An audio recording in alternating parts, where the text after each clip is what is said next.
This is Pop Culture Yearbook. On this show, we pick pieces of pop culture that are important to us in a given year. We then discuss our memories and dig into those movies, albums, shows, and more. I'm Brad. And I'm Geoff. And so it worked, right? I got the sound to work. You got the sound to work. It was very special. Okay. I hope that made whoever might be listening to this realize you don't want to turn off your podcast right now because this is a very special episode. And what brings back the nostalgia of 80s specials than that CBS clip? I just love it so much. I mean, it's like less than 10 seconds, and it's just like, I just love it. Yeah. Now, it's even better if we could see the little thing spinning in. You can picture that, I'm sure. But that sound tells you you're about to see something really good, something you've probably been waiting for, and something you probably haven't even seen before at that.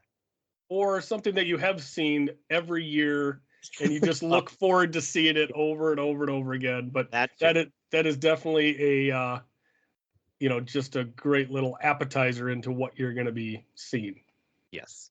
All right. So not only do we have a very special episode planned, we have a very special guest on. So a couple months ago, we had Jim and Lindsay from Children of the 80s on, and it was just a wonderful time. And we've been on their show and had even more fun, I think. And tonight we have just Lindsay back with us. Jim got cut out of this one. So hello, Lindsay. Hey, I'm so excited. But it feels a little weird to not have Jim here. It's like my security blanket's missing. So You're a good team. Yes, you are. Thank you. So she's here because we're going to talk about different things. It's a TV-centric episode. We're going to talk about specials. We're going to talk about TV in the 80s. We're going to draft our 86 TV draft that we left out of our previous episode. But in the middle of this all, we are going to talk about my personal favorite special. I should say non-holiday episode, because I love all the holiday specials, as much as anything. But if you remove those, the one that takes me back the most, that I just fell in love with as a kid, was Garfield in Paradise, which came out in 1986, which just so happens to be what we're doing. And because of our relationship, I knew that Lindsay was a big fan of Garfield, and that should be a great choice to have on if she wanted to join. And here she is. So before we get into that, how about, Lindsay, do you want to just remind everybody, or if there's anybody new listening, about your show and what you guys do? Because it's very similar. We all love nostalgia, but go ahead. Yes, we do. So we are children of the 80s. Jim and I are married, and we decided to do this podcast because we were just sitting around in the evenings, just like going back and forth, sharing, our childhood memories and our favorite TV shows and songs and movies and whatever. And so we just had this idea, let's just sit down, and maybe there are other people like us that grew up in the 80s and that missed the 80s. And so it's, all about just memories that we have from our childhood and the nostalgia, just the warm, fuzzies that come up. There's so much, bad and just yucky stuff going on right now in the world. Like, it's a good escape to just reminisce. And it's like we found that there's a lot of other people that want to do that too. Yes. And I listened to your show now for well over a year, and I loved every episode. Even the times where you've done topics that weren't something that I was totally thinking I would be into, I still enjoy listening to the two of you talk about it. It's probably, you're married and you have a great, camaraderie with Jim. And so it comes through as you guys talk, and you can tell how much fun you have. We do. We have fun. Yeah. Mm-hmm. You are also controversial sometimes, though. You make some opinions that get a little heat on Twitter. I do, and Jim handles the X account, but he really enjoys texting me middle of the day, calling me up and being like, "Guess what?" It's funny. I actually find it to be really funny, but yeah, I'm not a big yacht rock fan, And then I guess I got accused, episode that released today, this week. It's all about my Phil Collins versus Genesis. And I guess there's some controversy that I threw them into the yacht rock category. And that's, to me, they're yacht rock, but I guess I'm mistaken. I don't think I would put them in there, but I also didn't have I'm not somebody who has a problem with that comment. I would say they're definitely yacht rock adjacent, maybe like a dinghy or something. I'd say alongside the boat, there's definitely some songs in there that I think you would hear cruising around the lake or the ocean. The very first song you played today was Misunderstanding from 80 Genesis. Well, I'm thinking of that in my head right now. That to me sounds totally like a yacht rock song. I mean that song at least for sure does. So I think you're okay with that one to at least put them in the same general realm. Mm-hmm. So there was a radio station when I was growing up here in Atlanta, and it was the radio station, that your doctor's office would play or the dentist would have on. And so I gauge whether it's yacht rock or not by, I guess probably back in the 80s, it was called easy listening. I don't know. But I gauge whether or not it's yacht rock by if this radio station would have played it or not. And I feel like they played specifically Phil Collins all the time. Mm-hmm. I can see it. I think that's okay. Now, on the other hand, you made a comment today about The Living Years by Mike and the Mechanics. You are not a fan of that song. I hate that song. What a downer. That song has no redeeming qualities. I can't come up with anything. Oh, no. You're in the wrong crowd for this statement. Yeah, it upset me. And so I have two memories of that song, and Gifford has a good one too. So I think we just need to take a second to talk about why we love that song, just to give it equal time. And maybe we'll convince you. I doubt it, but we try to be fair and balanced. Gifford, you can take the middle school part of this. Okay, so when Brad and I were in middle school, I believe it was 8th grade. I'm sure songs from 88, 89. Yeah. So we were in choir, and our choir director chose this song for us to sing in 8th grade. So this song was still relatively new. And I remember we went to a choir competition, and this was one of the songs we sang. And these kids from other schools were so jealous that we got to sing, a contemporary song. And of course, Brad and I are famous in our middle school for making things better musically. Really? One of the things, and I still believe to this day that Brad and I invented this with drumline, where you do your cadence and then you click the side of the drum on the offbeat. We got in so much trouble from the same music director for doing that in marching band. Now everybody does it. It's just that came from Russell, Minnesota in 1987. Yes. So the other thing that we did with this song was, of course, we added in all the extra say it loud, and we would just belt that out, and the choir director would get so mad at us. But him and I were just standing next to each other, just rocking out to Mike and the Mechanics, and in 8th grade choir, and we were having a blast with it. So that's what I always think of when I hear that song, is having just a great time in choir with one of my best friends. So that's why I will always love that song. And I had actually forgotten about that, but once you started talking, I immediately remembered where you were going with that. But I actually have another one. So this one's a little less dumb, but so my sister, when she was a senior, she won so we still had pageants back then, and she won the junior miss pageant in our town, and she went to the state competition. And I mean, I was in 8th grade, I was in 7th grade. And I'm really proud of her because she's my bigger sister, and I thought that was pretty cool. And so we went to this pageant, and one of the numbers that they all did together, so they all have their talent and stuff, but the whole group did a number to this song. And I still remember watching that and thinking, my God, I love this song. I'm proud of my sister. This is so fun. And so I've loved that song for so many reasons. I just think it's a great song, and it gives me that fuzzy feeling, just like the CBS nostalgic intro does too. So yeah, Lindsay, on board? I have to ask, what choir director thought that a group of middle schoolers that it would be good for them to sing that song? I think we did a pretty good job. It was the coolest choir director ever, Mrs. Schmidt. I don't think we have that. Mrs. Schmidt was killing it. With her music selections. It just feels like it's going to bring the crowd down. Well, it didn't bring me down. We brought the crowd up. Yes, we brought the crowd up with our say it loud. Say it loud. We just go nuts. We were just having a great time. All right. So I love that you put those opinions out. I love when you say you hate something because it's kind of out of nowhere. And I don't always agree with it, but I love that you do it. And I know then you're going to get shit for it. And it's just fun and it Yes. makes the show more fun. So that one I had to throw in, and now we've given Mike and the Mechanics a little bit of a positive vibe as well. Right. Well, you can't always be, fuzzy and everything's wonderful. Like, I mean, if you got an opinion, put it out there. Like that's the right. beauty of it. So It's like me. We did Superbad. I gave a very controversial opinion on that, and you guys didn't really like that much, but. Well, and Pete picked Tommy Boy as his selection one month, and then crapped on it for an entire episode. He liked it the least. That's was like crapped on it, but he liked. Well, no, but it was like, why did you pick this, Pete? If you don't like the movie, I love the movie, but because that's what we do. We pick things based off our memories, and every once in a while that memory doesn't match up. Right. And so this is a great example tonight. Like, a Garfield special from the 80s. Maybe I haven't watched it in a long time. Maybe it doesn't hold up. So stay tuned and find out.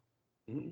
But before we get into that, we're going to talk about, so the 80s was full of specials. We all grew up. I know you're a couple years younger than us, Lindsay, but you know what we're talking about here, right? Yeah, absolutely. Absolutely. Not only did you have specials, you had your holiday specials, you had Garfield and other animated specials, but you had these very special episodes, like of sitcoms. They were usually funny, but then all of a sudden you got this hard hitting one. And so we're going to try to talk about both of those topics tonight. So I looked forward to the Garfield ones every year. So I don't remember, I probably didn't see the first couple when they came out. The first two came out in 82 and 83. Mm-hmm. And I saw them for sure after that because they'd replay them. But the first one that I saw that I really loved was Garfield in the Rough, where they go camping, and it's in 1984. And you had the Halloween one after that. And every year there was a new one. And 86 was the one we're going to talk about. And then sometimes you had two. In 1987, the Christmas one came out, and you had Garfield Goes Hollywood. And then I think there was two for a couple years after that too. So they just kept spitting them out. And those are just some of the things I loved and looked forward to the most. And I looked forward to nothing more than Rudolph and Charlie Brown every year. Like and because back then, you didn't have your DVD. You had to know when it was going to be on that one time. And you either had to be home or you had to VHS it. But ideally, you don't want to VHS it. You want to watch it live while it's on. Mm-hmm. It made a difference.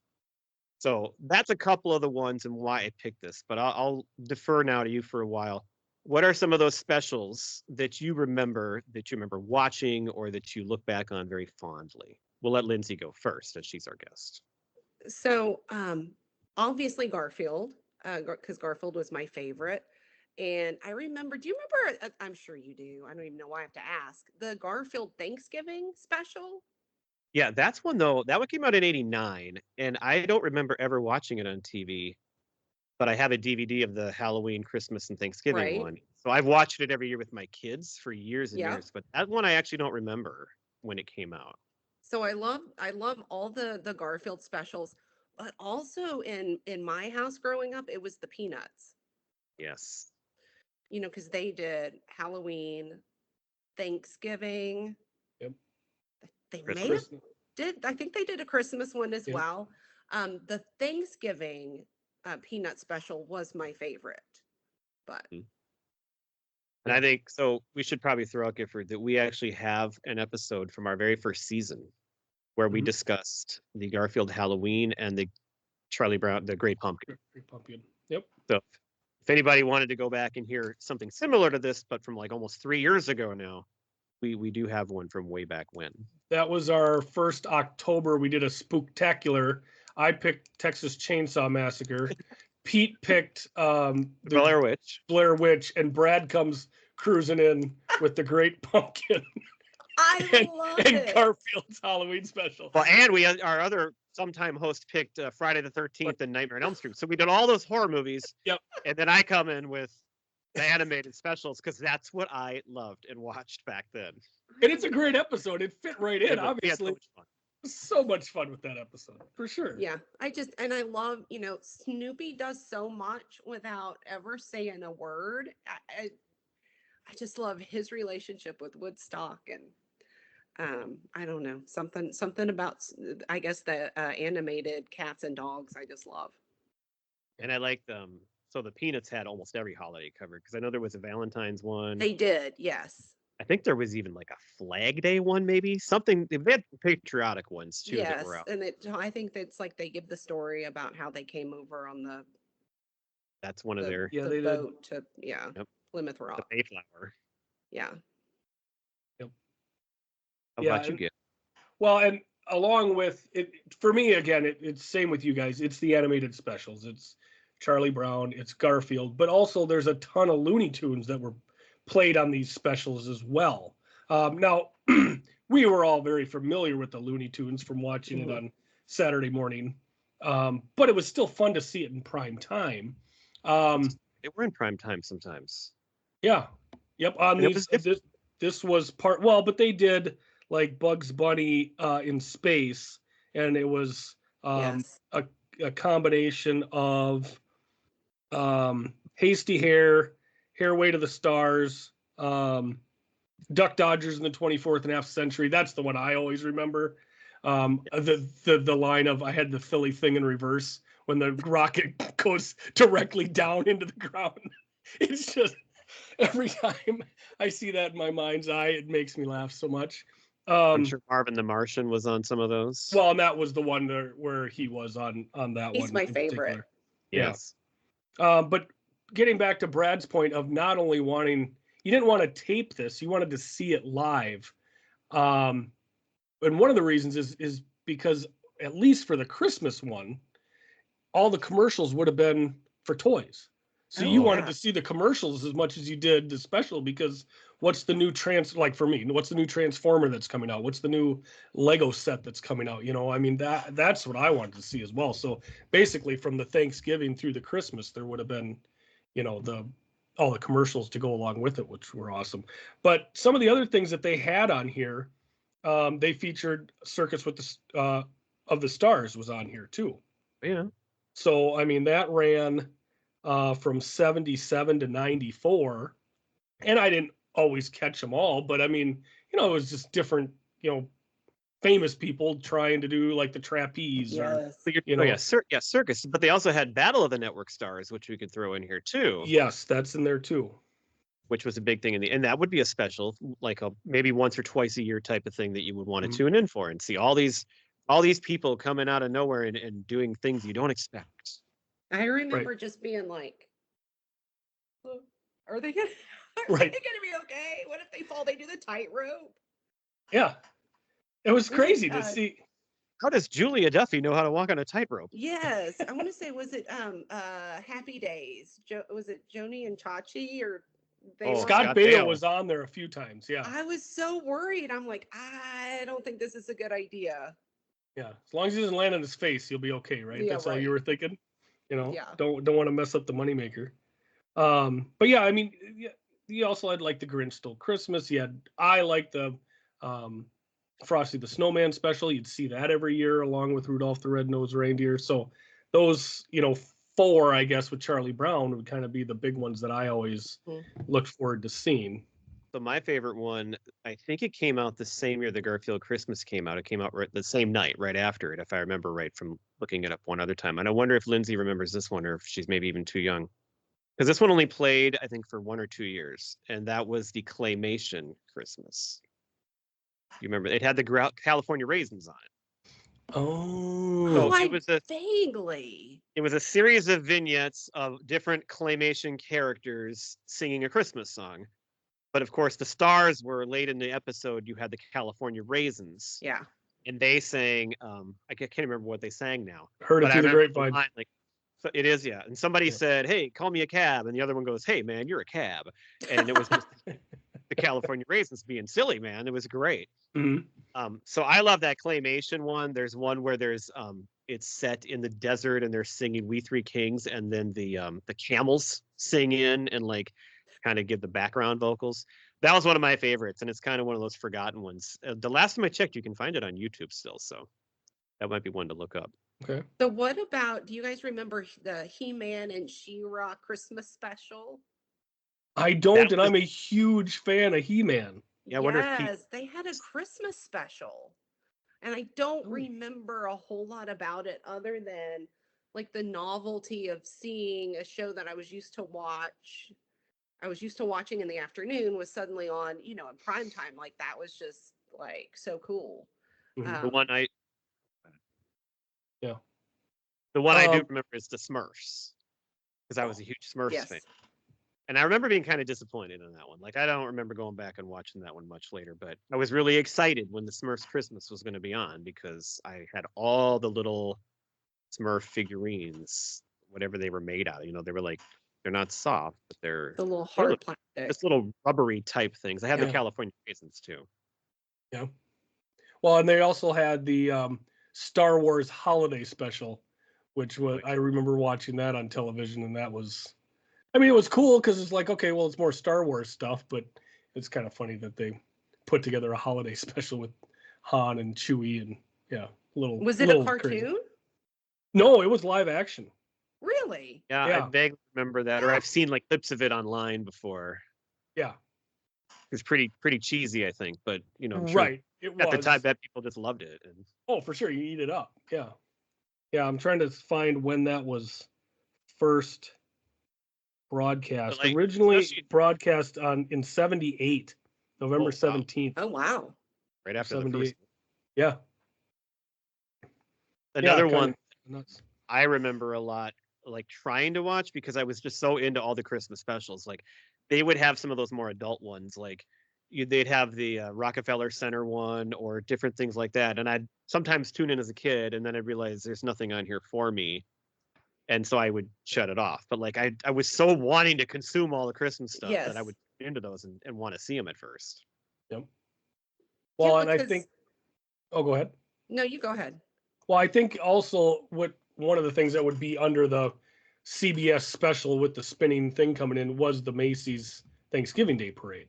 You know, not everything was prime time for these specials per se. You know, so that would have been under the umbrella of this as well. I still love to watch the Macy's Thanksgiving Day Parade. Still love it.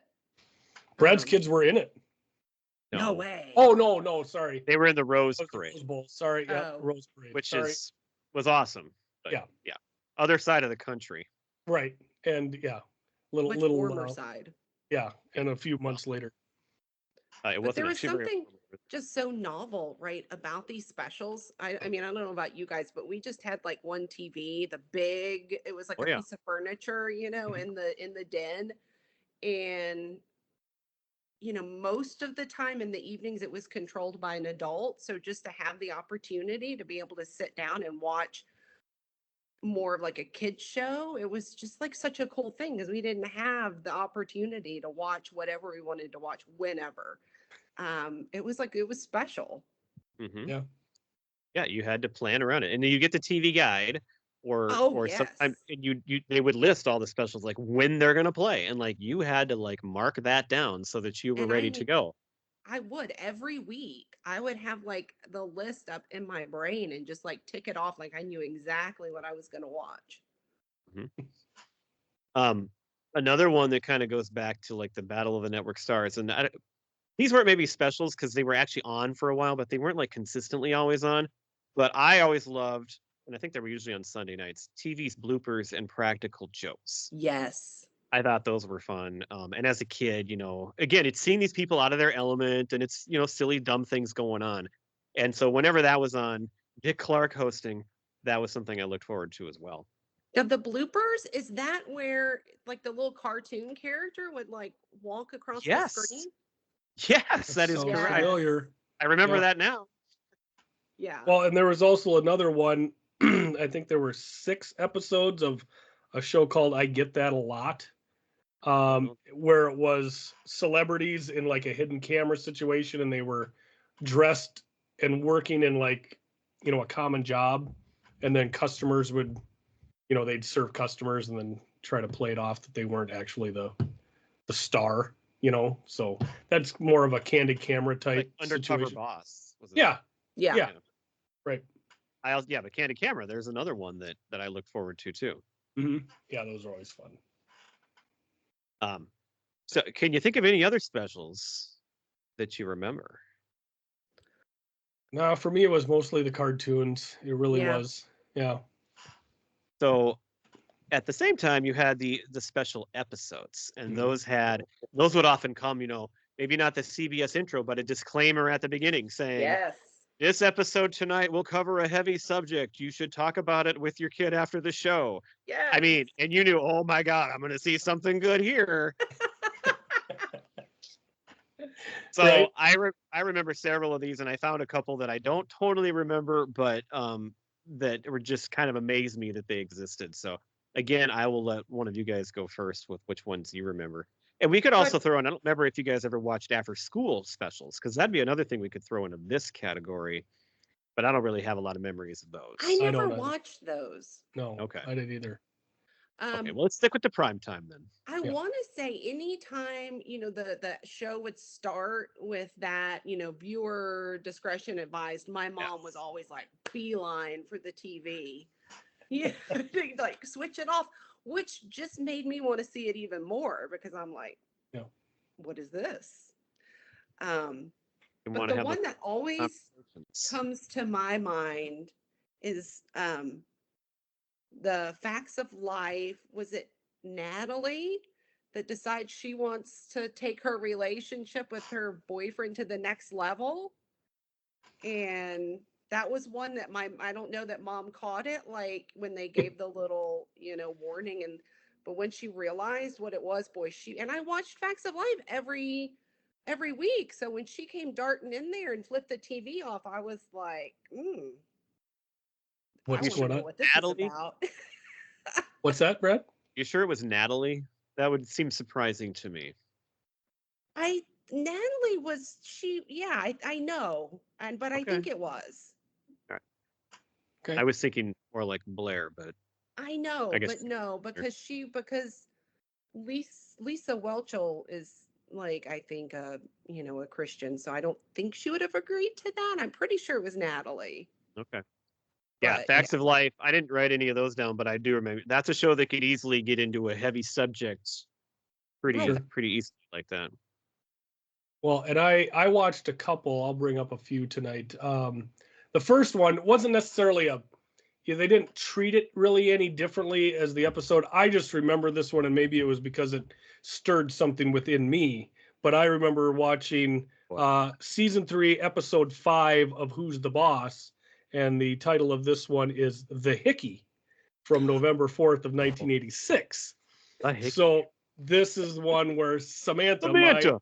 My first ever celebrity crush is, has a chance to date the coolest guy in school. And she ends up going over to a party at his house with her friends. And then the next day, of course, she has a hickey. So, there's a nice heart-to-heart. After Tony freaks out and grounds her and tells her to stay in her room, they do have this nice heart-to-heart talk about how, she, just needs to do things that she feels comfortable with. And, he trusts her and, everything's going to be fine. And then, of course, as soon as he leaves the room, she's got this big, like PJs on up to the neck, and she takes her PJs off and she's dressed and scoots out the window and sneaks out to go to the guy's place. And so I thought that was funny. It's like, oh, we got this beautiful heart-to-heart talk between father and daughter, and then she just turns around and goes anyway. But that was kind of a special episode in that, she's growing up, she's dating, she's only 14 at this point, so she's 7th, 8th grade, but that was kind of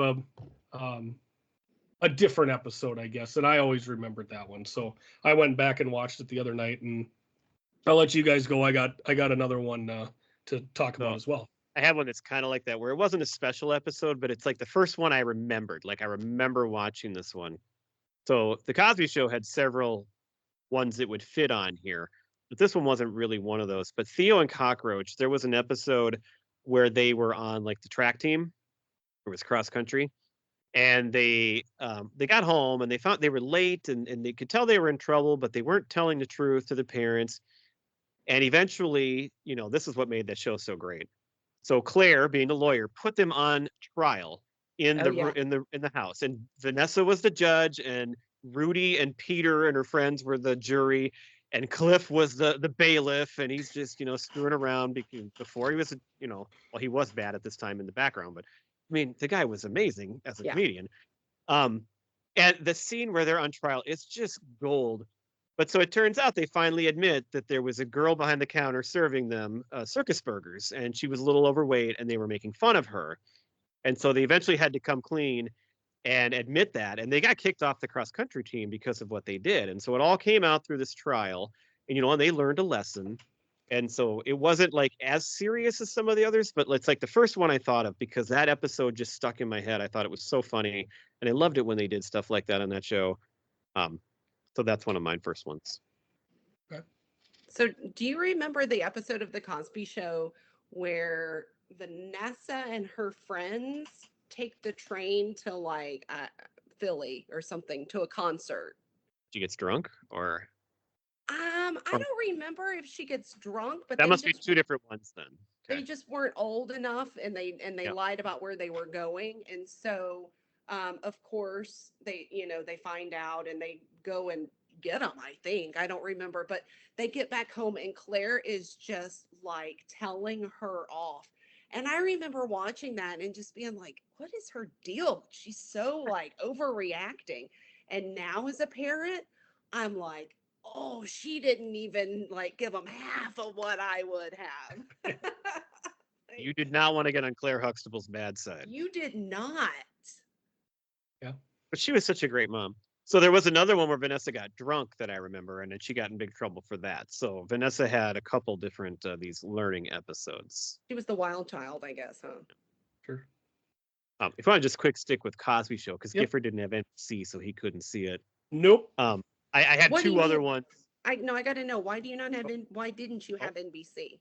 Oh boy. So we talked about this quite a bit on the show, but I grew up on the farm, and so everything was rabbit ears, and I only got ABC and CBS, and PBS would come in, but for whatever reason, we did not get NBC. So I would go to school and I would have to hear about The Cosby Show and Night Court and Saturday Night Live and all the awesome shows that were on NBC are just. Into high school. He didn't even see Seinfeld when we were in high school. No way. So when I went to college in fall of '94, and we had cable on our dorm floor, and that's the funny thing too. I went to Morris that had no hookups for TV or phone in your room.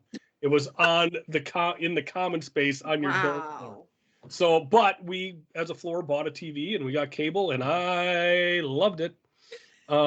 Watched all kinds of stuff and caught up on Seinfeld and The Simpsons and all the great shows. But I also lived growing up, I just never got it. We could only get two stations too, but I was a very lucky child, and my parents bought a big, so not like DirecTV, but back then like a giant satellite dish anchored in your yard that actually you would change it and it would turn from satellite to satellite to get different channels. So I got everything. I got MTV and I got everything, and Gifford got nothing. So I got nothing except a good work ethic. I grew up with rabbit ears, but we got NBC, ABC, CBS. I think the people that lived in town got all those channels on their rabbit ears, but they also had like a basic cable. So I guess I don't know for sure. We didn't get that where we. Didn't you say also, Brad, that the people in Tyler, MTV wasn't included in the cable package? No, I never got MTV. I never had MTV. Once we moved off our farm and had cable, then I didn't have it anymore. So in high school, I didn't have MTV. I only got CMT, country music television. That's why I watched so much of that. Yep. But anyway, back to NBC. The other two Cosby Show episodes I wrote down is there's an early one where Theo had a joint and he got caught. And that actually reminds me of one of my favorite shows of all time. This isn't going to be 80s, so I'm kind of cheating here. But Greg got caught smoking on the Brady Bunch when he was very young. That's a big one. But one that also sticks out of my head, because as a young kid, I watched this one. I'm like, wow, this is an interesting episode for me to watch. But you kind of learn stuff. But Rudy got her period on the first day of school. And that was a big episode. So I will never forget that one. I hadn't thought about that in forever. And that one made me extremely uncomfortable. I was just like, me too. But boy. Right. Actually, I just realized there's two of those. There's one of those, and then there was another one where she started school. It might have been the season premiere, and she hadn't got any boobs yet. And that was what it was about. All her friends had developed and she didn't, and she was so like nervous. So Rudy she had to put some acting out there on those Oh. episodes dealing But with I those mean, heavy issues. I don't know about you guys, but like in my house, we just didn't talk about stuff. Oh And no, so we didn't. No. a lot of I grew up in the house. There were older girls in my house, not siblings, but they lived with us, but they were like a lot older, so they're not going to talk too much about stuff around me. So a lot of like my education came from these Mhm. shows. Hmm. Right. Well, yeah, we didn't talk about it either. So that's probably why I was No. uncomfortable because I knew nothing about a period. I didn't, Yeah. And and I think Right? in the other one, I think she bought some sort of cream, from a Yes. magazine that was supposed to help grow. And I'm like, what am I watching here? So I'm learning stuff as like a 12-year-old boy, Did she get that cream which, from Uncle Rico? well, that was pre Uncle Rico. No. Okay. Just checking. Wasn't All that right, I got, something what else you got? he was trying to sell? Wasn't it? Wasn't that one of the Yeah. things he was a Oh, supplement that's or something? why. And he told the girl that Napoleon. Napoleon recommended it, and that's why she got so mad at Napoleon Right. Dynamite, and then he had to Exactly. go like win her back. So the only other one I have, and I remembered this one too, so I went back and watched it. Season 2, episode 15 of Growing Pains. Thank God it's Friday. This was February 3rd of 87. That's Um, some good. Mike, Eddie, and Boner, got to have Boner in the episode to make it good, go to a party where there's cocaine. Oh, wow. Oh And my, they really upped it there. yep. Wow. So Christy Swanson guest stars in this one. She's Cool. the really hot chick Rhonda. So of course, we're familiar with hot chicks named Rhonda. Brad and I are. And the whole idea is, so these three are hanging out there at a pizza place, and this guy who used to go to high school shows up and he invites them to this party. And of course, they're bored out of their minds. They're loving that. So they go to this party, and there's girls all over the place, good looking girls. It's a really nice house. And the whole idea is people are going to the bathroom together, and it come to find out that Christy Swanson's character invites Mike to go to the bathroom before they go check out the hot tub.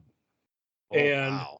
Mike has a crisis of conscience here because he has no intention at all of doing cocaine.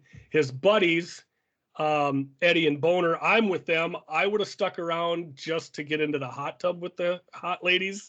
So I probably wouldn't have been real keen on doing the cocaine either. But this episode, so Mike, puts his foot down and he's like, I'm leaving. Like, you guys, whatever, but I'm gone. And he goes home, and he gets home super late.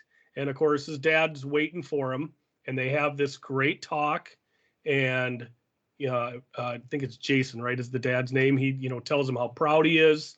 And they gives a big hug at the end before he goes upstairs. And right before he goes up, Jason tells him, hey, your buddies called and they said they don't want to use the bathroom either. And of course, he doesn't know what that means, but of course, Mike is so happy. But then at the end of the episode, there's a shot of everybody at the party, and then they all turn towards the camera and freeze. Because they had to do that. Yep. And Mike, or Kirk Cameron, comes in as himself, dressed like just in a sweatshirt and jeans, and faces the camera and talks to the viewer and basically says, hey, just because you don't do drugs doesn't mean you're not cool. And I mean, they're like, the camera's panning in on him, and it's getting closer and closer to his face. And he's like, I'm not getting paid to say this, but this is not what I'm into. And if you don't think I'm cool, well, you're wrong. And that, so they broke the fourth wall in that, and That was talked to the something viewer that happened directly. So I more mean, than that once. was, I don't remember seeing any. Now, I was streaming it the other night, but I don't remember seeing anything on there. But I'm sure the previews leading up was probably something along the lines of very special Growing Pains tonight. On a very special Growing Pains. Yeah. Growing Pains was good at that, and I believe Jason Seaver, Alan Thicke, was like the the Mike Brady of the '80s. Yeah. From what I remember, he could give a great dad speech, and could really connect with the kids just like Mike Brady did on the Brady Bunch. He was like the next generation. Yeah. So those are the two that I had for those very special episodes. Do you have any more, Lindsay? So raise the creep factor a little bit. Do y'all remember? Did you ever watch Different Strokes? Yes. Oh yeah, I think I know what you're going to talk about. So we maybe a year or so ago watched a couple of the seasons with our daughter Emmy, and came across this episode. I had forgotten about it, and I may not have even have seen it the first time around, but it was definitely uncomfortable. So um I'm trying to think of who the actor is. He was on WKRP in Cincinnati, I think. Howard Because I Hessman? loved that show that as show? well.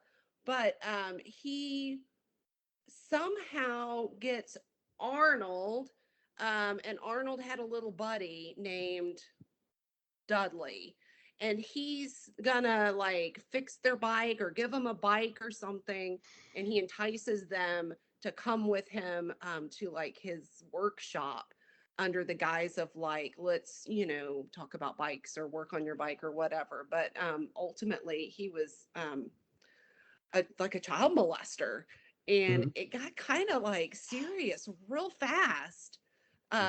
Arnold gets away and goes and runs and gets help, but Dudley doesn't get away.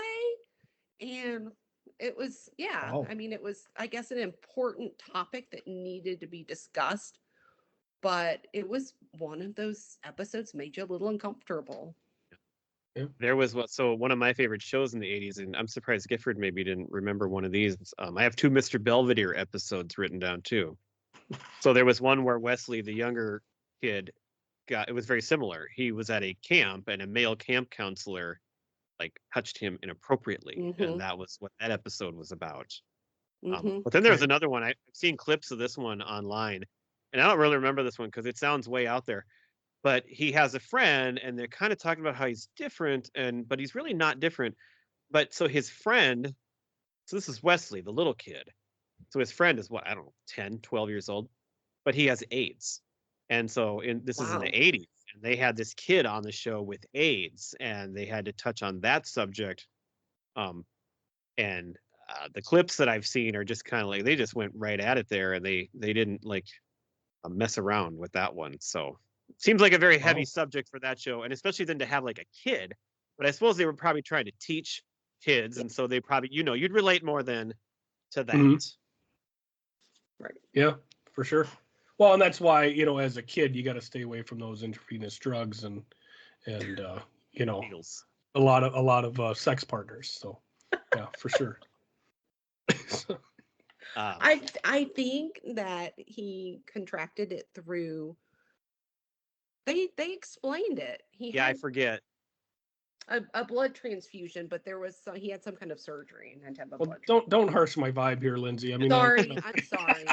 And the whole point was to show how he was just like any other kid, and you don't treat him different. And I mean, it was, it had, of course, the good message to it. So, I have two more here. Lindsay, do you have any more? I got one more. This one is. Go ahead. I think this one's weird. Uh-oh. There's a Punky Brewster episode. Punky Brewster. Y'all probably didn't watch Punky Brewster. Oh, I did. Yeah, I did. You did? I don't think Gifford did because it was on NBC, if I remember right. So. Right. I'm so sorry to bring I'm aware of bad memories. I'm aware of Punky. They aren't bad memories. They're just aren't memories. Let's just put it that way. So, she lived with her foster dad, and their refrigerator died. And so he gets it out of the house and he's going to haul it away or something. But bad weather comes before he can get it hauled away. So Punky and a couple of her friends are outside playing hide and seek. And one of her little friends climbs in the refrigerator and shuts the door. And so by the time they find her, she's passed out. They get her out. And luckily, Punky Brewster and her friends have just taken a CPR class. So, perfect. They were able to revive the little girl. But I remember that was just like, kind of freaked me out a little bit, but I was also kind of like, I don't think I'd ever climb in a refrigerator. But I'm sure if you were young enough, I mean, you're playing hide and seek, and it looks like a great spot to hide. Great Well, spot. actually, Yeah. that used to play in my house, and we were not little kids. Me and a couple of my friends would play in my house when we would have been in like early high school, um, just screwing around. But I had a friend, so Eric Haken Gifford. Oh yeah. He would go in our basement and he hid in the deep freeze. Oh my god. And it was not a stand up one, but the big The one. chest. Oh He my would lift the gosh. chest. He'd lift the top, and he got in. And I think you could get out of that You could probably get because it didn't lock. Yeah. But like to find him, we had to get. So that just totally reminded me of him. Wow. But we weren't. He was smart enough to get out. Well, But good. you hit on a memory enough. there. He There's was some kind smart of enough to get out. like an Nice. internal latch, I guess, where you can like. Well, and No, I it was know just that we one- It was had. just one that had the seal. You Yeah. just. So he I wasn't know locked. we had an old chest freezer, like well after I even left, that had like a latch. So I'm guessing if you would have went in that thing and the latch, like you're not getting out. Well, and he would have yelled. We would have heard him. He would have been fine. But. Right. Hey, again. Where you They at? would have hurt you, but they wouldn't have come and rescued you. Right. All right, I just got two more. So one was cheating, but I had to bring it up. The in the 90s, the Saved by the Bell, where Jesse does speed pills. Yes. I'm so excited. I'm so scared. Yes. And that's another one where at the end of the episode, I am 100% sure Zach comes on and talks to the audience about what she did and how you can't do that. I think they all did actually. They would do that together, and they were probably all doing drugs behind the scenes at the same They time. probably were. Zach needed to come on the end of Showgirls and say, "Don't ever do that. Don't make a movie this bad." That's what we needed. The last one I have is the Golden Girls, which really hit on some really good topics. So I looked up, and I don't remember all these, but they really dealt a lot with gay people on the Golden Girls, which in the 80s, like that was a big deal. And like they did it, I think, usually in a pretty tasteful way. But in the 80s, there was always a line there where you could make jokes, but they still, it wasn't like they were treating them badly. But like I think Blanche's kid, somebody had a gay kid, or they one of the daughters wanted to marry a girl, something like that. So I know they did a lot of that, but the one that I remember, and this is just one of those random memories. And so most of these special episodes, were geared towards kids. This is a Golden Girls episode, and it was geared towards old people.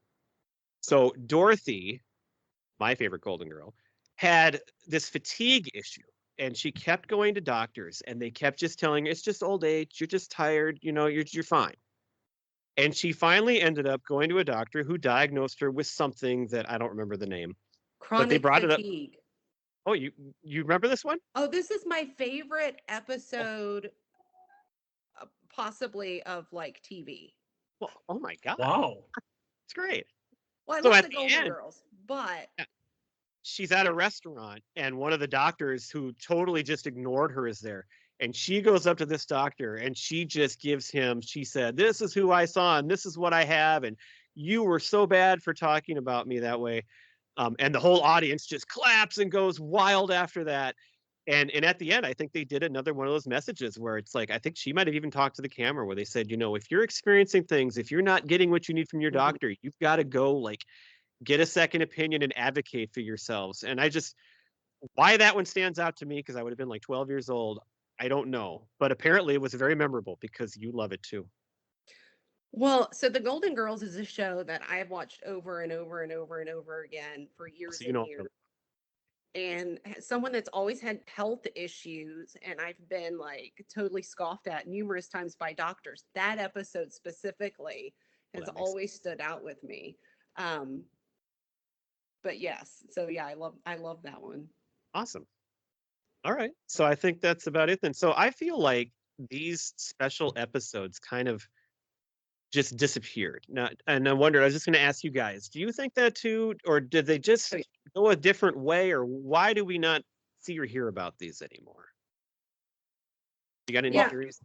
I mean, I think it's got something to do with, like I said earlier, like the information that we were getting was so limited, but now you can get information anywhere and everywhere, and you can find out about anything on the internet. So I feel like it has something, I don't know, something to do with that. but yeah, I don't think they don't have these types of episodes anymore. I think you're right. And I think that makes me think of too, just how over the years, like since like the mid to late 90s, how TV just is so fractured and there's so many different, So think about it. When that Growing Pains episode aired, there are millions and millions of people watching that at the same Mhm. time. Right. And there aren't really shows like that anymore because there's so many different services and everything so I think that just made me think that's probably a big reason why too. Right. Yeah, you don't have the audience and yeah, you're not going to hit everybody all at once like you do, And then like you did back then. Yeah, for sure. So if there's information that needs to get out, that was a way to get it out. And now Right. there's other ways to do that, I guess. Yeah, do Okay. y'all remember? So this wasn't in the 80s. It's the early 90s, and if Jim was here, he could tell you probably the date exactly. But MTV did yeah. So MTV did a special after Magic Johnson, came out and said that he had AIDS or he was HIV positive. They did a special, to like educate young people on what that was and what that means, and so I mean now just Google it, but we couldn't do that then. Right. Yeah, you just see that on TikTok now. Right, exactly. And you just hope that the kid is smart enough to discern from, the good factual stuff to the non, because that's the big thing they got to learn now is like, how do you know? Yep. Based on what I've seen, they don't. Because a lot of that stuff you can see on TikTok is good and true, but there's obviously plenty that's not. Yep. Mm-hmm. Okay, well, now we're going to take a little time to talk about my favorite special that I ever watched, I think, outside of Christmas ones, Garfield in Paradise. So I'm just going to read a little synopsis because I'm going to guess that most of the audience probably doesn't know this one that well. So I'll just tell you what it's about, and then we'll go through and talk about the stuff that stood out that we remember of this episode. So, looking for a break from their mundane routine, John dresses Garfield up in people clothes to take him on a trip to Paradise World. In typical John fashion, he's chosen a third-rate version of Hawaii and skimped on every detail. To try to make something happen, they rent the only available car and head to the beach. However, the car gets a mind of its own and drives them to a village where the inhabitants are stuck in the American 1950s. Eventually, the local volcano is about to erupt, and it demands the car for it to subside. The local mechanic and Odie drive the car into the volcano, saving the village. Somehow, Odie and his new friend climb back out of the volcano, and there is a happy ending with a wild celebration. So, of course, it ends happily. Oh, yeah. All right. So, I kind of told you to, instead of just going through the episode, just talk about like some of our favorite parts here. So, any scenes we'll start with that you that stood out that were your favorite parts of this episode? Lindsay, you can go first. So Jim is absolutely terrified to fly. Did he watch this, by the way? Has he seen this? Yeah. Yeah. Oh, I was well, okay, he good. had never seen it, but we watched it together over the weekend. Oh, that's nice. So Garfield getting on the airplane, being nervous, all of his smart aleck response to everything. Now I'm like, that is so Jim on a plane. If I could ever get him liquored up enough to get on an airplane, that would be Jim's reaction. So I thoroughly enjoyed that part. Yeah, I do like that beginning as well. How about you, Giff? Yeah, the beginning for me is probably the best part. I like the village. I like the villagers. What were their they're the village of the High Chief and the Ramalama Ding Dongs. The Ding Dongs. The High Ramalama and the Ding Dongs. And the Ding Dongs, yeah. And just the characters that you have in there. Of course, you've got Wolfman Jack is voices the chief, and the guy who's the mechanic is, him and Odie are two of a kind for sure. The human version of Odie. Yes, absolutely. And then of course you have, the chieftain's daughter and her cat are the love interests for, Garfield and John. So I thought that was kind of a fun part as well with their whole tribe. Yeah, I like that opening.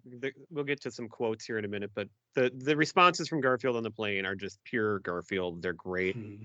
But you also intersperse that with the dream sequence where the credits play and he's Garfield Ho and he's singing to all these girls in Hawaii. And that's fun. I like that too. But if I have to pick a different scene, I'll pick when they get the car and they go to the beach, and then it takes them to the village. It's kind of they're happy for once, which they usually aren't very happy. Yeah. And so I like that they get out and they do something different. I like the car rental clerk and how he's the same guy basically as the hotel desk clerk.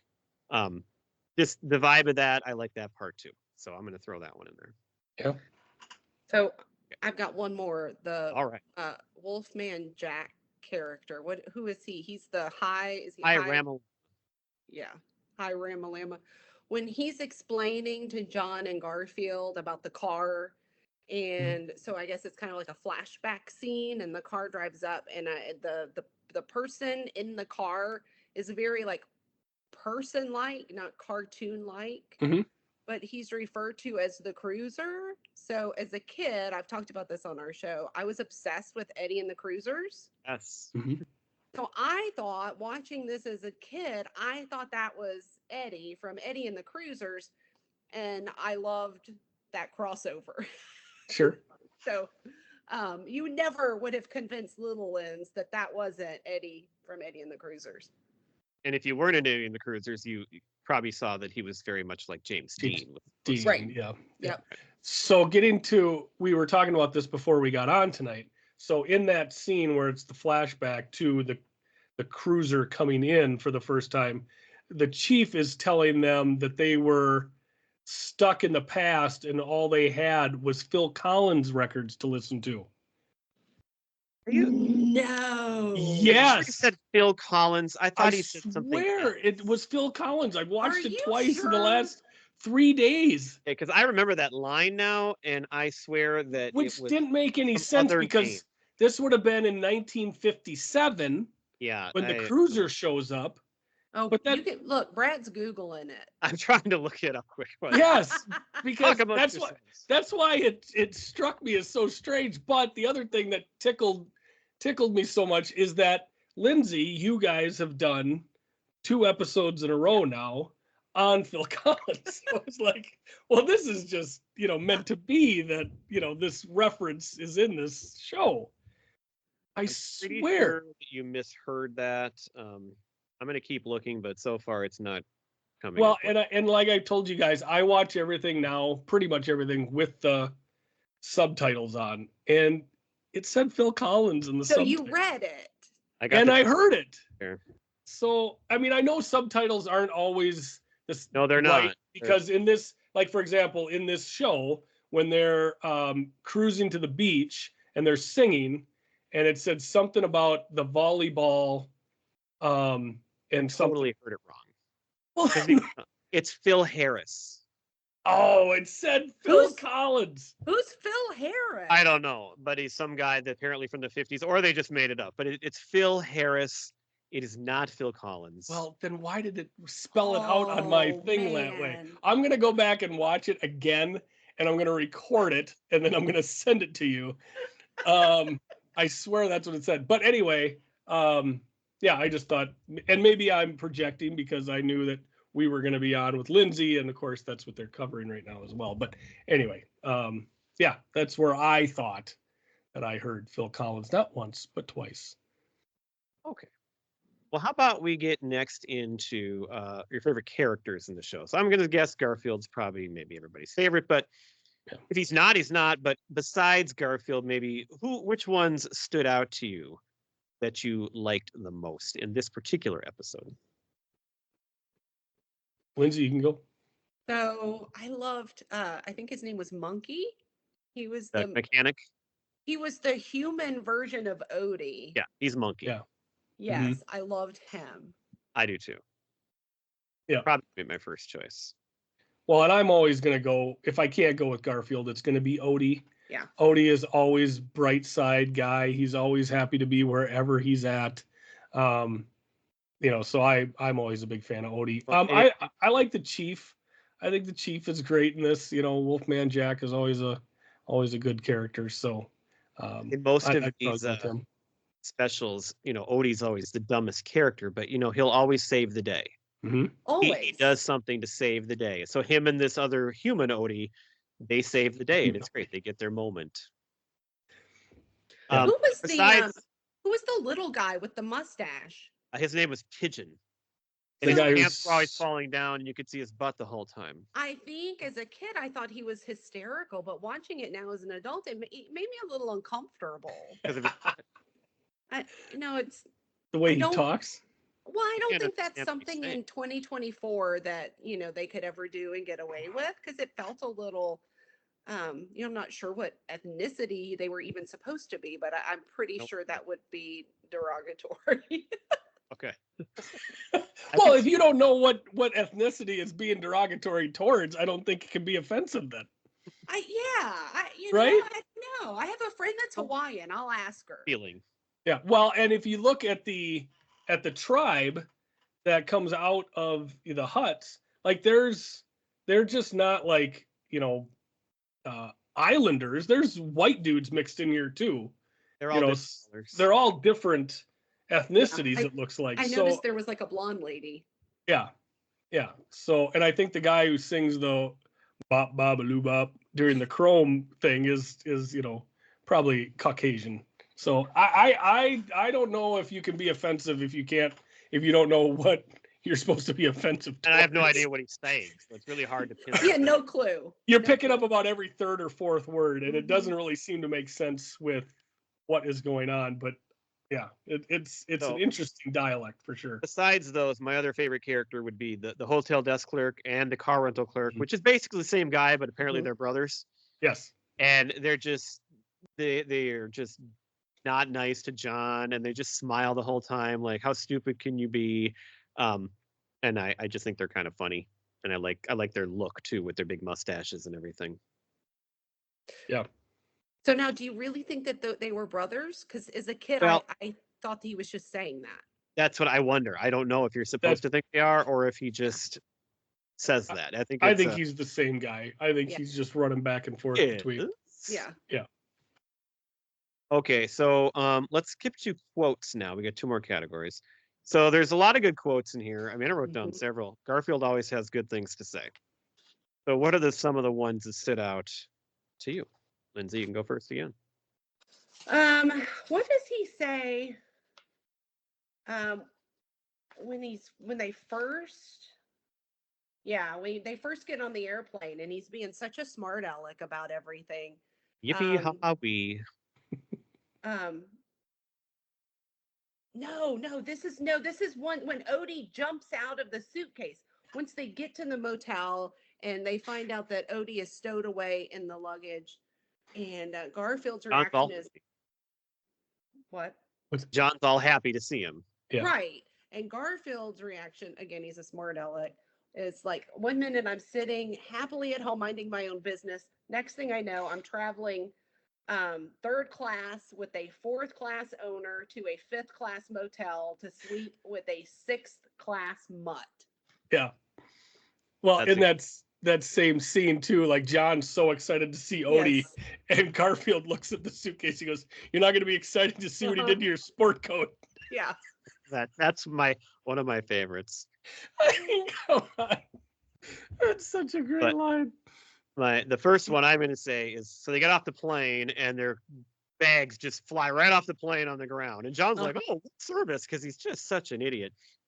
And Garfield goes, "John, you'd look on the bright side of a train wreck. That was assault and battery on our suitcases." And then the kicker that I love is he face palms and he goes, "I never should have packed my crystal mouse collection." Yes.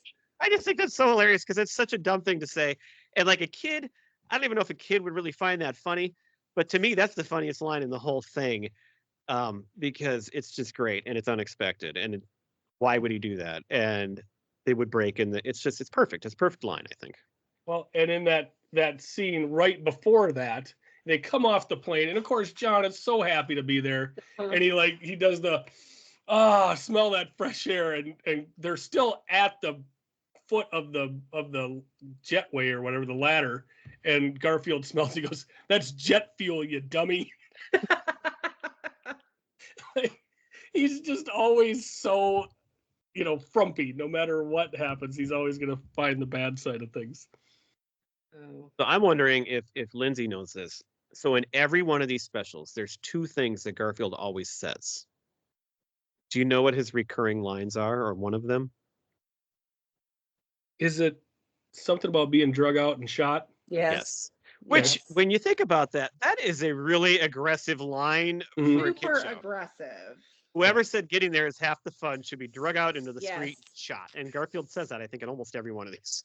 Yes, and I agree with that sentiment too. I am not like Pete, who loves the long cross-country drive. Well, and I do, but here's another memory. So, and it was, I think it was in 8th grade, we had to give a speech.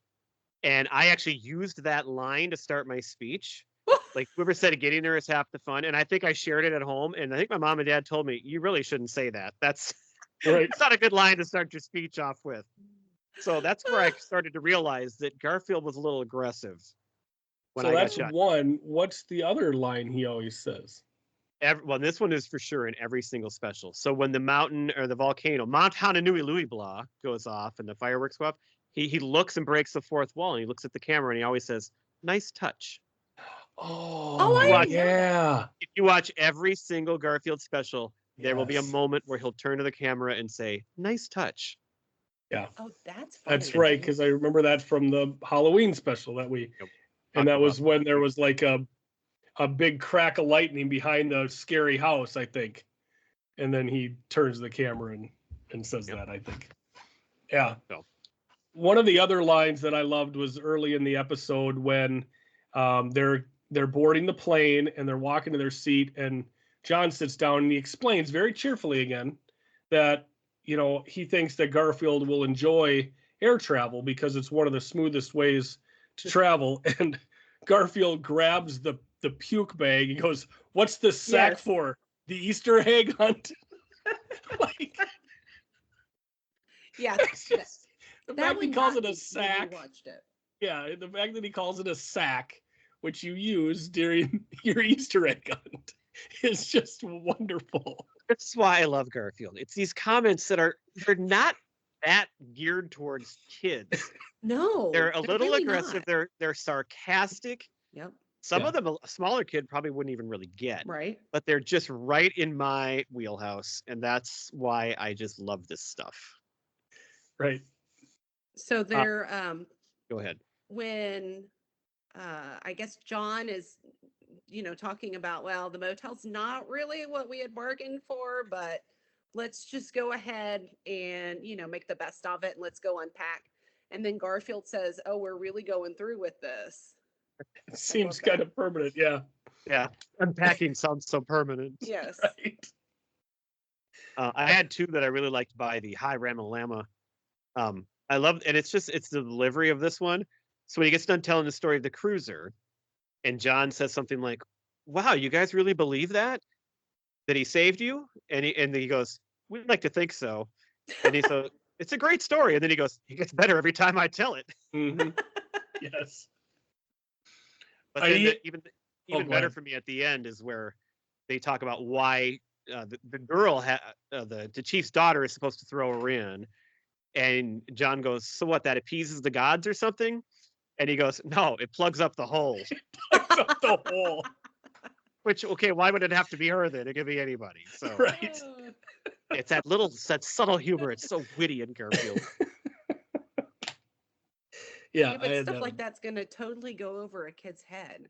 So it's funny that I loved this special so much as a kid. Well, you had to be a smart kid. I mean, it shows that you were you had a good brain on you back then. I was a smart aleck kid. Exactly. Well, that works with Garfield as well. Yeah. It's if you're a sarcastic person, I mean, this is just right. You know. Do you have any more quotes?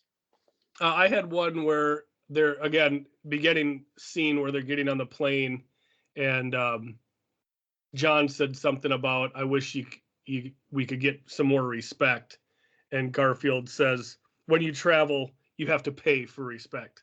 Like, that's honest to God, especially on a plane, right? I mean, there's definitely classes on a plane, and you're paying for that respect. So it's, you know, maybe not a funny line, but it's a very apt line.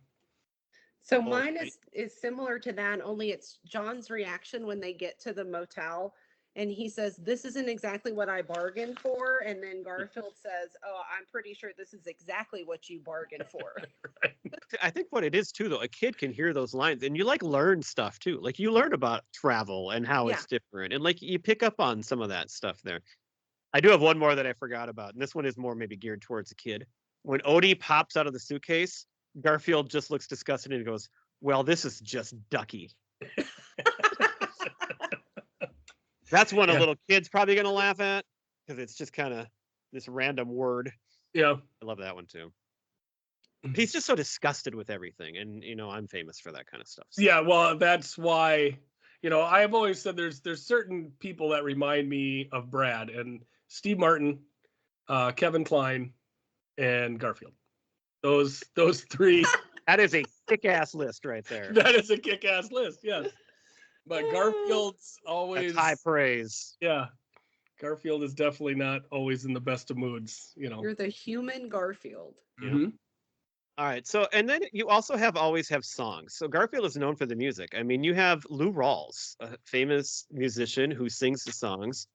And I don't think he's a musician, but the guy that does Garfield's voice is Lorenzo Music.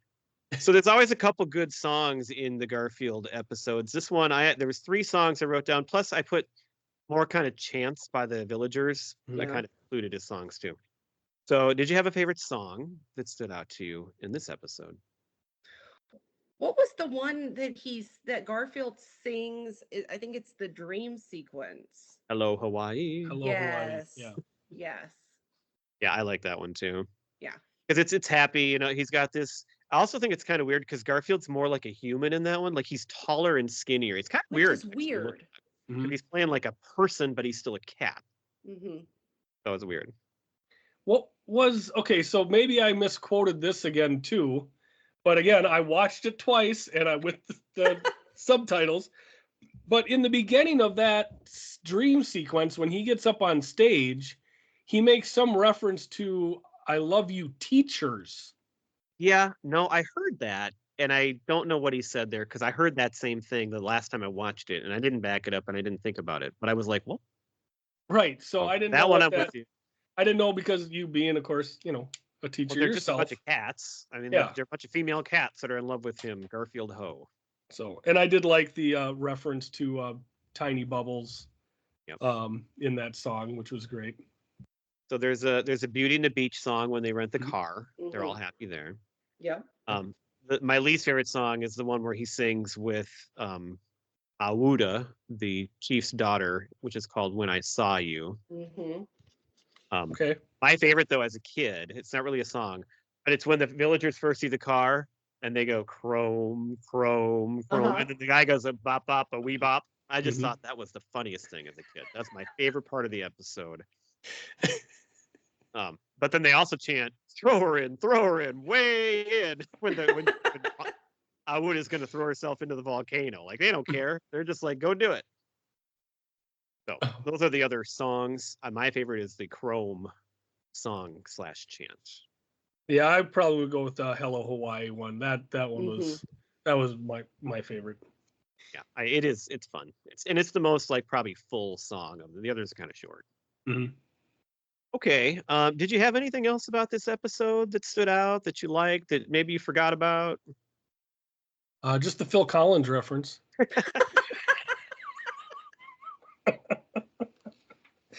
Which has been debunked. Fake news. Yeah. No, in my head now it's Phil Collins. Yeah. No, it's I mean, I understand why it's your favorite. I mean, to me, that opening scene on the airplane is the best part of the show.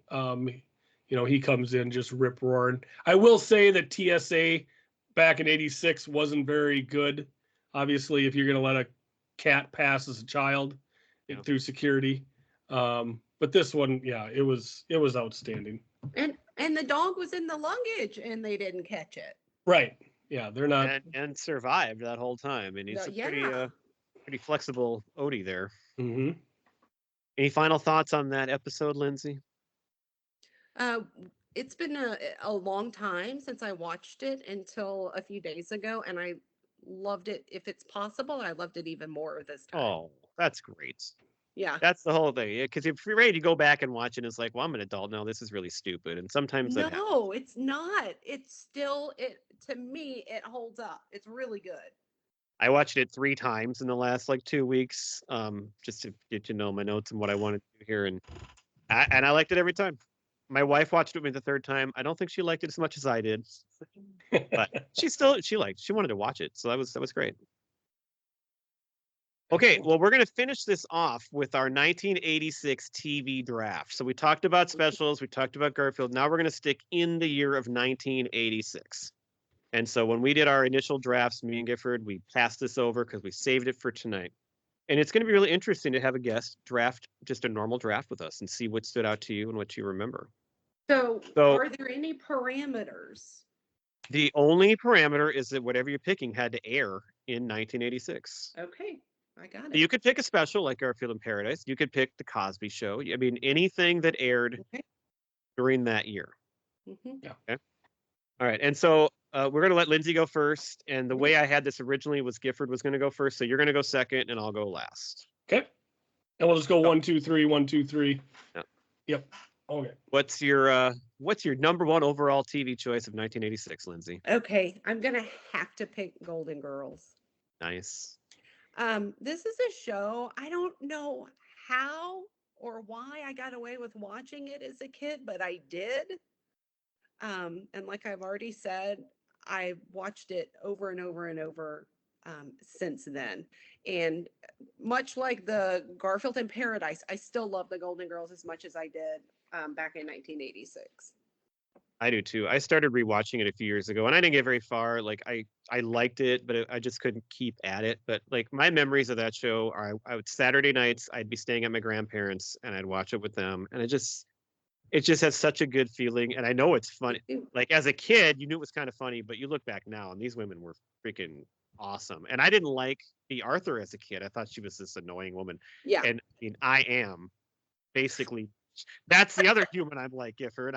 When we talk about me and some of my friends that are going to be the Golden Girls when we get older, I'm the Arthur. I'm the one that's the crabby one who's going to set you straight and use logic. So I love Blanche, or not Blanche. God, I can't even think of her name now. What was her name? Dorothy. I love Dorothy more than anybody. That's your audio cut that you take from this episode. Is Brad saying he's Dorothy? Yes. Yeah. And I am proud to say it because that woman is awesome. Excellent. Gifford. Well, I'm going to take something that later in life, I mean, I watched it at the time too, but I appreciate it a lot more now. And this was right in the middle of its run, season 4 into season 5, and that is Newhart. And we did a episode on Newhart. It's just so good. 5 months ago. We kicked off our first part of the year with 1990, and we did an episode on Newhart. Yeah. All right, well, I will pick the show that, you can talk about the main guy in the show and what's happened with him, but you just can't deny in 1986, The Cosby Show was a steamroller. And it was so funny for kids and adults, and he was a comedic genius and he was a great dad, and Claire was great, the kids were great. So I feel icky whenever I talk about it, but if I'm looking back at 1986, that's the number one show, and there's just no denying it. So yeah, can't argue. It's so unfortunate. Yep, it really is, because they had some good episodes. I think my next one, I'm gonna have to. I'm afraid y'all might give me a little bit of crap. I'm gonna have to go with Alf. There's Pete's pick on my list. I'm gonna have to go with Alf again. He's a smart aleck, and so maybe that's why I connected with him. But loved Alf. Thought he was hysterical. In any episode where you got to see Alf's full body, was like jackpot.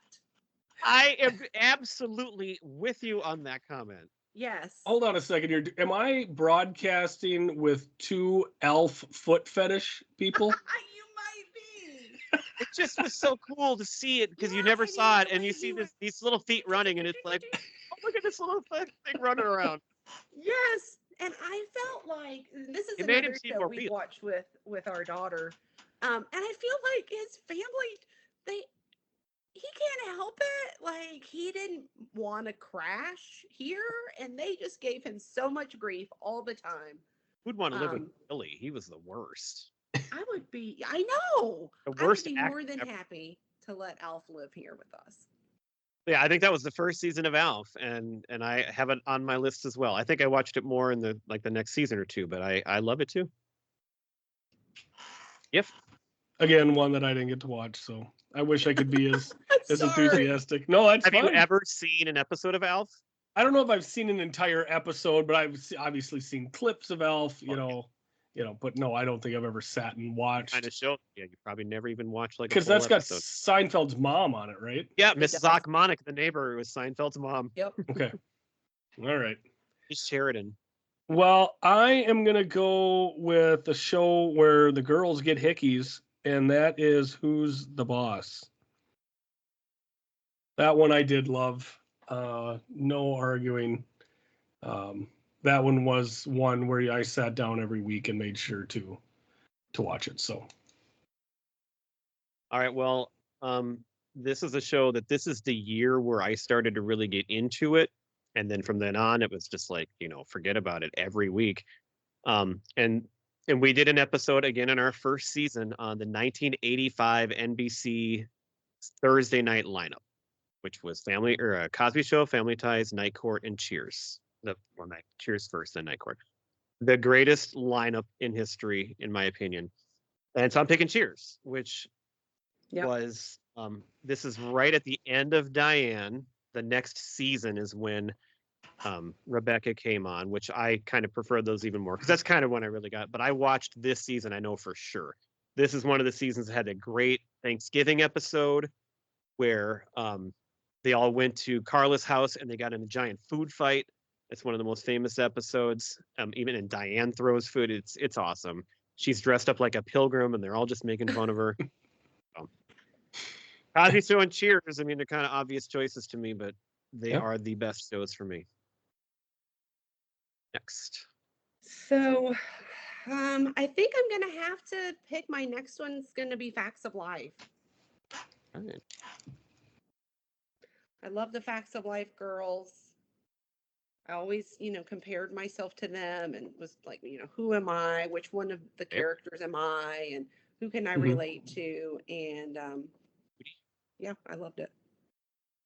So I think this was right at the end of the Facts of Life's run here. I think it ended in 86. I could be wrong. It could be 87. So when we do these TV drafts before I had NBC, I always love them because I get my top picks. I always lose the poll, but I always get my top picks because I'm not picking from, NBC. So I'm going to go with another show I talked about tonight, and that is Growing Pains in the Seaver family. I just remembered one of the lines from that episode early on. Again, the name of the episode is Thank God It's Friday. And Ben is talking about staying home to watch TV on Friday because Friday night is the best night in television. And one of the funny lines that I loved was Jason says, well, everybody knows that Tuesday is the best night in television. And of course, that was the night that Growing Pains was on. So at least at that time. So I thought that was a great little line that they snuck into that episode. That was high on my list. I didn't stick with Growing Pains for a long time, but at this time, I think most of my family was watching that every week. And I totally remember Kirk Cameron talking to the camera. And so that was a big one at that time. Well, and one thing I remembered is how much of a fox Maggie Seaver, I believe that's the mom's name. Holy cow, I was watching Joanna Kearns. Yes, I was watching that just the other night, and my wife walked in. I'm like, oh my God, she was such a fox. Of course, I didn't appreciate it as a kid growing up, but, now I'm looking back at it going, wow, good for her. That's kind of how I described Meredith Baxter Burney. I never thought she was good looking, but when we did that episode and rewatched, I'm like, you know what? She wasn't bad. She was, and I thought the parents were so much funnier as an adult than I thought they were as a kid on Family Ties. And gave a hell of a Dutch oven. Yeah. So. And I could pick Family Ties next, but I don't want to do the entire NBC lineup right off the bat. So I'm going to pick a show that Gifford might want to pick because he did watch it and he did get it. And that's Mr. Belvedere. Because I know when Mr. Belvedere started, 9 and 10-year-old Brad, I loved that show so much. I love Bob Uecker. I loved the kid. And that was a appointment television every single week for me. Yeah. That one was on my list. Yes. Another one that aired a lot longer than I remember because I did not watch it probably after like the 3rd or 4th season, but it actually went on for longer than you probably think. Yeah. 4th pick. So I think my next one, I'm going to go with another show similar to Golden Girls, Designing Women. Yeah. So it was based here in Atlanta, and so I loved that reference, but their clothes and their hair, it was just so 80s. But I was sick earlier this year, and I like binge watched a lot of episodes, a couple of seasons, and it's held up. It's still to me just as funny as it was, 30 years ago. Delta I was Burke, never right? a huge. Yeah, and who was the Gene Annie Smart? Potts? Annie was Potts was my favorite. Was Gene Smart was on it too. Yeah. Yep. Yeah, I And watched eventually, Julia Duffy after Newhart joined as well, or I think she replaced. I think did Annie Potts leave and she replaced her? Maybe. Yes. Okay. And then I know a lot about that show, even though I really never watched it, but I could tell you all that stuff there. Who I can't think of the lady in the 80s that was on Saturday Night Live. Jan Oh, Hooks. Jan Hooks. Jan- That's right. She was Really? on for a while. Hooks. That's it. Yes. She replaced maybe Jean Smart. Yeah. Okay. Jan Hooks I love her. So he's one of my favorite all-time SNL people. All right. I think my last couple here are going to be safe. You guys probably won't be picking these, but this was the last season of Airwolf. So 8, 9, 10-year-old GIF, loved militaristic, helicopters. So I love that. I can still hear the theme music in my head. So yeah, that one was high on my list in '86. All right. I've never seen Airwolf. I've heard you talk about it before, though. Yeah, love it. I've never even heard of it. Well, yeah. I mean, it only ran for 3 seasons, and I mean, it's not. I'm sure if I went back and watched it now, it's not a great show, but a 9-year-old kid is gonna eat that up. I absolutely loved it. So, appointment television for this kid. My number 4 pick is a show that went through a couple different iterations in the late 80s because I believe it was Linda Lavin was on it at first and then she left. Or am I thinking of Sandy Duncan? No, then she replaced her. It was Valerie, and it starred a young Jason Bateman, and then it became Valerie's Family, and then it became the Hogan Family. It had like 3 different names. Yep. And yeah, I think Sandy Duncan was when it became the Hogan Family, but Linda Lavin, was that who was on it at first? Anyway, my family watched that show when it first came out, and that was like one of my introductions to Jason Bateman. He was a little smartass. I like that. It's a good family show. I like that a lot. Have we ever did we talk about the fact that Sandy Duncan had a glass eye, and I was like so freaked out that it was going to fall out in an episode? Really? I feel like I've heard that, but I don't remember ever noticing. Maybe we talked about it on our show, but yeah. She had a glass eye, and my mom told me that. I didn't know that was a thing right as a kid. And then I was like, I would watch it. I would be like, oh my gosh, is it going to pop out? Just fixated on it. Yes. That's great. Yeah. Jason Bateman, again, one of those characters or those actors that reminds me of Brad Sorensen as well. So, yeah.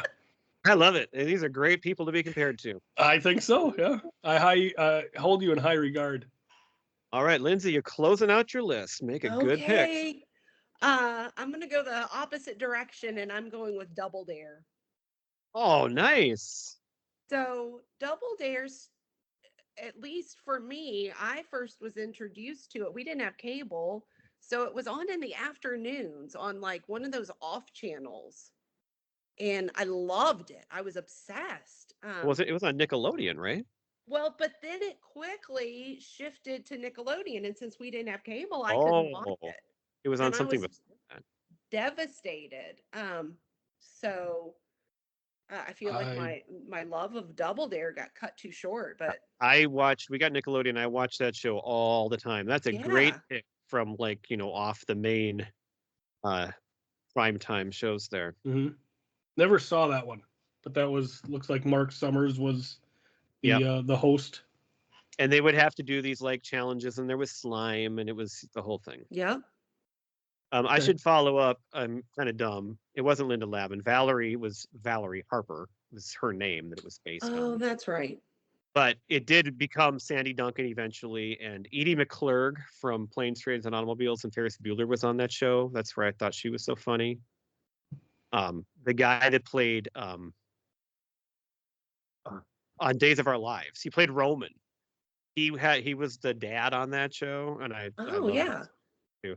So it had a great cast, but Jason Bateman was like the consistent star. The kid like took that thing over. So anyway, following up. All right, so I went from Airwolf in their last season. I'm going to go with MacGyver in their first season. Loved Richard Dean Anderson, all the stuff that he came up with. Of course, he also had Jack Dalton, played by Bruce McGill, who I would knew from Animal House. So yeah, loved that show. Just all the different stuff he could come up with. All right. So for my last pick, I'm going to kind of do what Lindsay did. So this was a time where we still lived on our farm, and I would be brought in every summer, and I would stay with my grandparents during the week, like all day long, while my mom and dad were at work, and then I'd go back home. And so I would go into the pool, and I'd have friends I'd play with and ride my bike around town. But I would get there early in the morning and it'd be tired and wouldn't want to do anything. And then I would usually come home like from the pool or whatever in the middle of the afternoon. And all I did was watch game shows. There were so many game shows that I loved. There was The Price is Right, of course, Card Sharks, Yes, $10,000 Pyramid, Tic Tac Dough. Those are some of the ones that I would watch and I would play them and it's probably part of why I love this. Like it's how I got it like into trivia and that kind of thing. So if I'm going to really pick what I watched, I got to include that because I spent hours watching game shows all summer long. And are you going to pick one in particular? No, I'm picking game shows. Oh, you're just picking just all of them. I named 4. Can I go back and just pick? I mean, if you want me to pick one, I'll pick The Price is Right because that'll get the most votes. There you Price go. Is Right. There. Yes. All right. Because I was going to say I'll just pick sitcoms and then that'll take care of just about everything. That's different. These were like morning and afternoon. I thought maybe you'd say like Phil Donahue or something. Well, there was a little bit of that too. Yes. Like I would tune into that every once in a while and catch a little bit of Donahue. But then I quickly realized I didn't want to watch that. Lindsay, you got any extras on your list that you'd like to mention? So Pee-wee's Playhouse. Oh, nice. On Saturday mornings. Loved Pee-wee. And then Mama's Family. Did you guys ever watch Mama's Family? I saw it on syndication quite a bit. Syndication, yes. That's when I watched it too. But she was a total, smart butt, and you never knew what she was going to say. Yeah, I loved it. It was corny, super corny. It definitely was corny. Yep. That's your only other ones? Yep, those are mine. All right. Giff, how about you? I got Perfect Strangers on my list here. Webster Benson was in its last season. Oh, Benson. I love that show. Love Boat was in the last season. Oh, was it still on? Yes. Yep. This is the last season. Head of the Class debuted. Magnum PI. What's that? That's Howard Hessman. Yes. Oh. I brought him up earlier. I didn't know if that was who was on that. Yep. Different Strokes episode or not, but. Well, and Different Strokes. This was the only season it was on ABC. Yeah, and it was the last season. So Different Strokes, Silver Spoons, and Punky Brewster all ended in 1986. Okay. And maybe then, the Facts of Life too. And then Ripley's Believe It or Not. Okay. Always loved watching that show. All right, so I had head of the class. I mentioned earlier TV's bloopers and practical jokes. A show that had a young Joey Lawrence, Give Me a Break with Nell Carter. That was a show I like to watch. Yep. So Newhart was on Monday nights, but man, that was almost as good as Thursday nights on CBS Mondays. So Kate and Allie, I watched that almost every week. Mm-hmm. And the show My Sister Sam was on at that time too, which, tragically was cut short. We talked about that on our U2 episode and the whole connection to the guy there. There was a show with Wilford Brimley and Shannon Doherty on NBC called Our House that I watched. And speaking of Days of Our Lives, it had Marlena, drawn a blank on her name, but that was her foray, Deidre Hall. Thank you. Yes. They were all on that show. I think it was Sunday nights. You said Webster. I'm glad you brought that up. And then I should have picked Garfield in Paradise, but I was trying to pick other shows since we already talked about it. But the other two that I haven't picked would be Gotta Save Family Ties and Night Court as well. Yeah. Excellent. That would be it. Lindsay, why don't you do another little quick mention of your show? Or maybe so this will come out when we're recording it, like in 2 weeks. Do you know what you're doing like in the next month or so yet? So we are planning for the month of October. It's going to be all Halloween all the time. Oh, great. Nice. So I'm not even privy to all that we're going to do. But I think we might be going to cover the Garfield Halloween special. Ooh, that's a good one. That's a good one. We'll have to see. I don't know.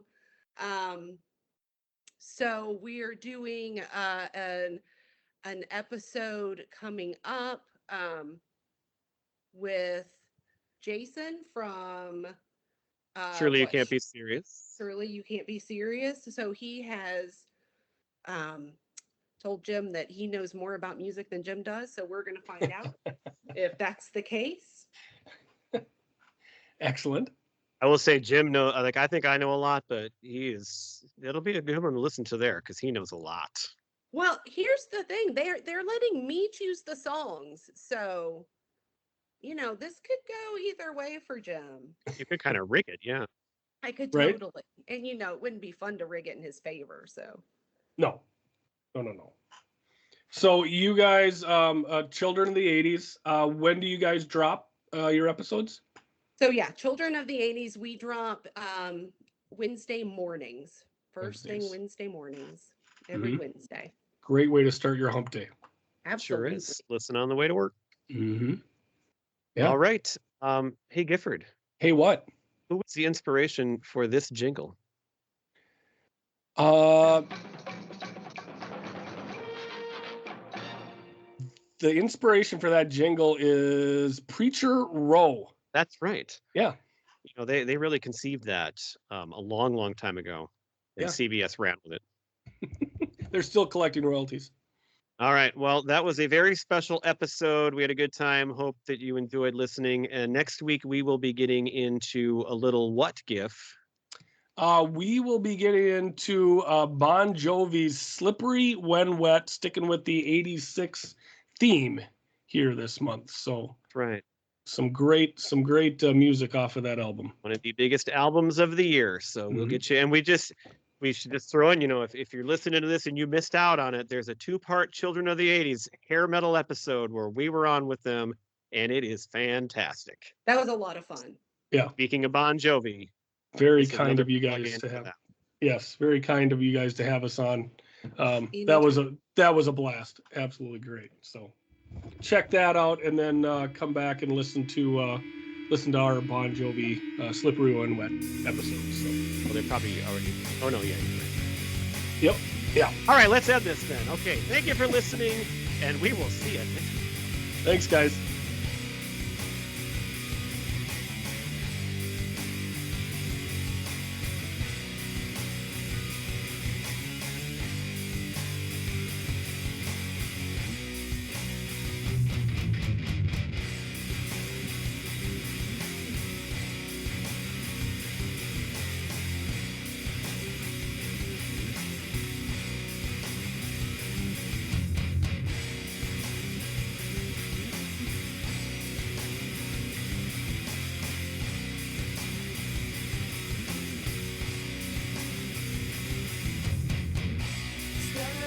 2, 3.